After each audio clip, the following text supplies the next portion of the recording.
The Reserve Bank of India on Friday held interest rates steady, forecast a lower GDP contraction for the second half of the year and sharply raised inflation projections, asserting that growth will return to the positive territory in the third and fourth quarters of the 2020-21 fiscal year.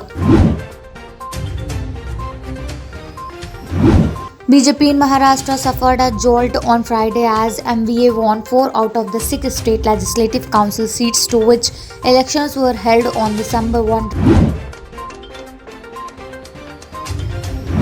The global liquidity dialogue that has been taking its stock indices around the world to new highs lifted the Sensex on Friday above the 45k mark for the first time in the history as foreign funds continue to pour money into the domestic market.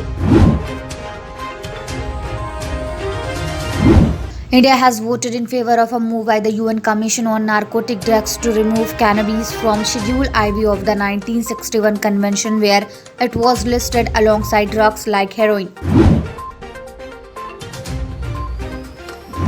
Republic TV Arnab Goswami and 2 other businessmen delayed payment to or failed to pay interior designer Anvay Naik's firm, thus crumbling his financial position, which led him to commit suicide. Alibag police said in their charge sheet filed on Friday in the abetment to suicide case registered against Goswami and 2 others.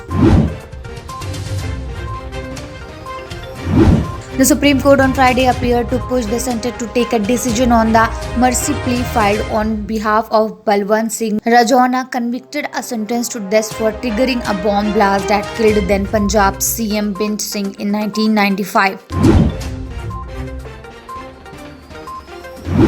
Anil Kapoor, who was shooting for his upcoming film Jug Jug Jio in Chandigarh, is back in Mumbai after a few members of the cast were tested positive for COVID-19.